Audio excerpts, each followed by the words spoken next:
नमस्कार, प्रणाम फार्मर्स एवं पोल्ट्री में काम करने वाले साथियों। आज हम जिस टॉपिक पे चर्चा करने जा रहे हैं वो बहुत ही इम्पोर्टेंट है, क्योंकि हम आज बात कर रहे हैं समर सीजन पे, हीट स्ट्रोक पे, गर्मी की मॉर्टेलिटी पे बात करेंगे और ये इसका मैनेजमेंट कैसे करेंगे सारी डिटेल करेंगे। तो इसको समझने के लिए सबसे पहले हमें ब्रेन को समझना पड़ेगा, हमारी ब्रेन भी और पोल्ट्री के ब्रेन को भी। तो ब्रेन के 3 पार्ट होते हैं, फ्रंटियर ब्रेन, मिडिल ब्रेन और पोस्टीरियर ब्रेन। फिर फ्रंटियर ब्रेन के 3 पार्ट होते हैं, सेरिब्रम, थाइमस और हाइपोथैलेमस। इसी 3 पे चर्चा करेंगे। मिडिल और पोस्टीरियर ब्रेन पे गर्मियों में इसकी इम्पोर्टेंस नहीं होती है। तो सेरिब्रम, इसमें फ्रंटियर में सेरिब्रम का भी गर्मियों से कोई लेना देना नहीं है। तो मेन होता है थालमस। तो थालमस का काम क्या है, सबसे पहले ये समझेंगे। तो थालमस का काम होता है एक्सटर्नल फीलिंग को महसूस करना, जैसे कोल्ड, हॉट, घाव का दर्द, चोट का दर्द या जुएं ने काट लिया है उसका दर्द, ये सब थालमस द्वारा महसूस किए जाते हैं। तो इसको कंट्रोल, स्पेशली इसमें हीट हमने बात कर लिया है हॉट पे, तो इसको कंट्रोल करने के लिए, ये चूंकि एक्सटर्नल है तो हम डिफरेंट मेथड अपनाते हैं, जैसे शेड में पंखा लगाना, फॉगर लगाना, रूफ पे थैचिंग करना। इस पे ज़्यादा नहीं चर्चा करेंगे, कितने फुट में पंखा लगाना, फॉगर लगाना, रूफ थैचिंग करना, ये अलग से कभी इस पे चर्चा करेंगे। देन उसके बाद आता है हाइपोथैलेमस। ये हाइपोथैलेमस जो है वो इंटरनल फीलिंग को महसूस कराता है, जैसे यूरिन, हंगर, यूरिन में ही आ जाता है बीट करना मुर्गियों में, एंगर, पर्सपिरेशन और पेंटिंग। तो पेंटिंग पे हम इसमें चर्चा करेंगे।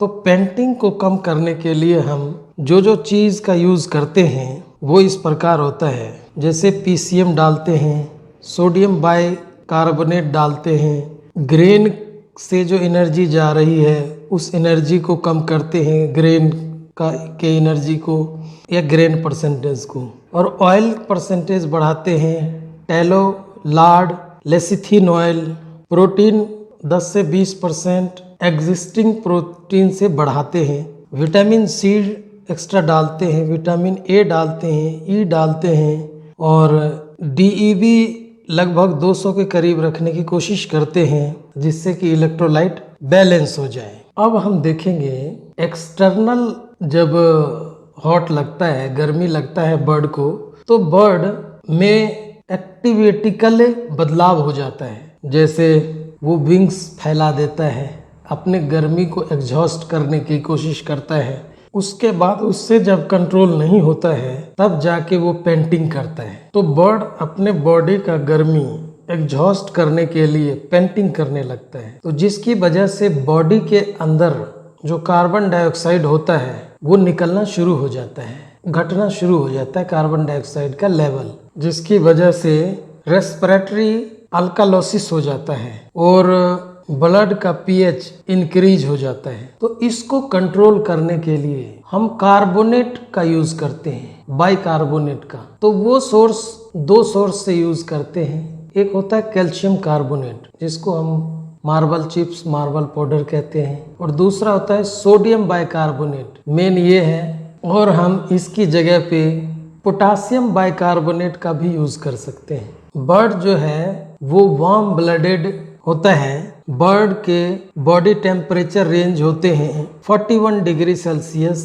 या इसको 106 डिग्री फ़ारेनहाइट कह सकते हैं। और अगर एक्सटर्नल टेम्परेचर 41 डिग्री ही आ जाए तो बर्ड को झेलना मुश्किल हो जाता है। जब बॉडी टेम्परेचर के बराबर एक्सटर्नल टेम्परेचर हो जाए, यानी बॉडी के इंटरनल टेम्परेचर के बराबर एक्सटर्नल टेम्परेचर हो जाए, तब बर्ड पेंटिंग करना शुरू कर देता है तथा इसके बिहेवियर चेंज हो जाते हैं। तब जाके हमें बहुत सारी चेंजेस करनी पड़ती है। इससे पहले हमने बता दिया था कि एनर्जी कम करते हैं ग्रेन से, ग्रेन का एनर्जी कम करते हैं, यानी ग्रेन के परसेंटेज को घटाते हैं, और टैलो, लार्ड, इसके थ्रू एनर्जी देते हैं, और साथ ही बॉडी से कार्बन डाइऑक्साइड कम होने लगता है और इसको मेंटेन करने के लिए हम बाइकार्बोनेट का यूज़ करते हैं। और इसके जो बैड इम्पैक्ट पड़ते हैं वो होता है बॉडी वेट कम होना शुरू हो जाता है,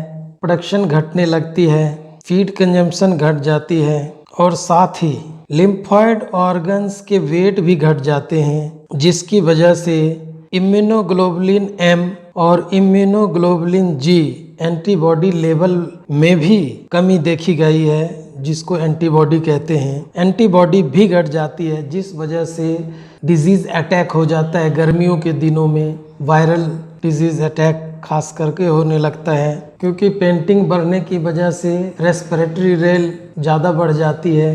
अंततः जो भी रेस्पिरेटरी से रिलेटेड डिजीज होती है उसके चांसेस बढ़ने लगता है। जैसे ब्रायलर में सीआरडी ज़्यादा देखी जाती है, गर्मियों में आरडी देखी जाती है, जितने भी रेस्पिरेटरी से रिलेटेड डिजीज है वो बढ़ जाती है। तो इसको दूर करने के लिए हमें बहुत सारे प्रिकॉशन लेने पड़ते हैं। जैसे बॉडी टेम्परेचर घटाने के लिए पीसीएम डालते हैं, कार्बन डाइऑक्साइड को मेंटेन करने के लिए सोडियम बाइकार्बोनेट एक्स्ट्रा डालते हैं, बॉडी का आयनिक बैलेंस बनाने के लिए डीबी बैलेंस करते हैं।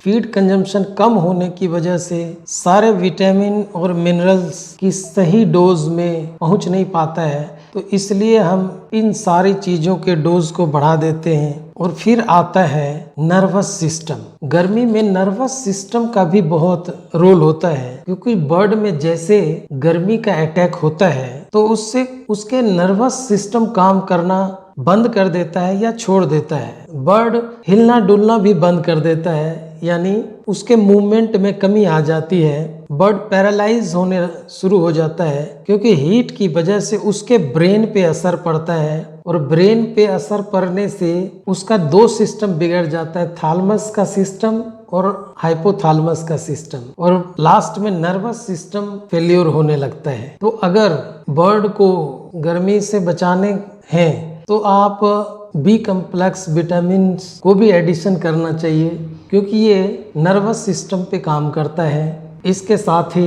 आज की चर्चा यहीं तक। जय हिंद, वंदे मातरम।